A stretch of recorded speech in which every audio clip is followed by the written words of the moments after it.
Hello guys, welcome back to my YouTube channel that is mindful moment. I hope all are doing good. ಇವತ್ತಿನ ಕ್ಲಾಸಲ್ಲಿ ನಾವು ನೋಡ್ತಿದ್ದೀರಿ Kannada syllabus of third sem BCom ಅವ್ರದ್ದು. ಈ video start ಮಾಡೋಕ್ಕಿಂತ ಮುಂಚೆ ಇನ್ನೂ ನನ್ನ ಚಾನಲ್ ಸಬ್ಸ್ಕ್ರೈಬ್ ಆಗಿದ್ದೀರ ಹಾಗೆ ವೀಡಿಯೋಸ್ ನೋಡ್ತಿದ್ರೆ ಪ್ಲೀಸ್ ಸಬ್ಸ್ಕ್ರೈಬ್ ಆಗಿ, ಲೈಕ್ ಮಾಡಿ, ಶೇರ್ ಮಾಡಿ ಆ್ಯಂಡ್ ಕಮೆಂಟ್ ಮಾಡಿ. ಬನ್ನಿ ನೋಡೋಣ ಸಿಲಬಸ್ಸು.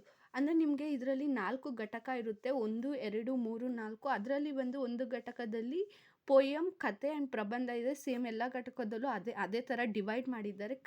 ಅಂದರೆ ಫಸ್ಟು ಕಾವ್ಯ ನೋಡೋದಾದರೆ ಫಸ್ಟ್ ಘಟಕದಲ್ಲಿ ಚಲಿತಮಾದುದು ಚಿತ್ತಂ, ಆ್ಯಂಡ್ ಕತೆ ನೋಡೋದಾದರೆ ಜೀವದ ಹೂವು, ಆ್ಯಂಡ್ ಪ್ರಬಂಧ ನೋಡೋದಾದರೆ ಒಂದು ಒಡಕಿನ ಎದುರು. ಆ್ಯಂಡ್ ಸೆಕೆಂಡ್ ಘಟಕದಲ್ಲೂ ಹಂಗೆ ಡಿವೈಡ್ ಮಾಡಿದ್ದಾರೆ. ಪೋಯಮ್ ಒಂದು, ಕತೆ ಒಂದು, ಪ್ರಬಂಧ ಒಂದು. ಯಾವುದು ಅಂದರೆ ಪ್ರಭುಲಿಂಗ ಲೀಲೆ, ಗಂಗಜ್ಜಿ, ಸಾರು ಸಹಸ್ರಾರು.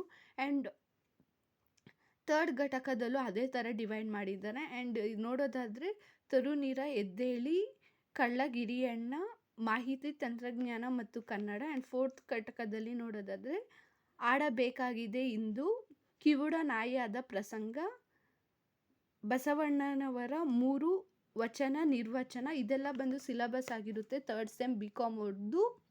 ನಿಮ್ಗೆ ಏನಾನ ಇಷ್ಟದು ಎಲ್ಲ ಘಟಕ 4 ಘಟಕದ್ದು ನಿಮಗೆ ನೋಟ್ಸ್ ಬೇಕು ಅಂದರೆ ನನ್ನ ಹತ್ರ ಅವೈಲಬಲ್ ಇದೆ.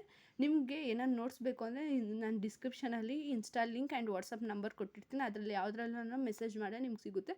ಬಟ್ ನೀವು ಅದಕ್ಕೆ 30 ರುಪೀಸ್ ಅನ್ನೋದು ಪೇ ಮಾಡಬೇಕಾಗುತ್ತೆ.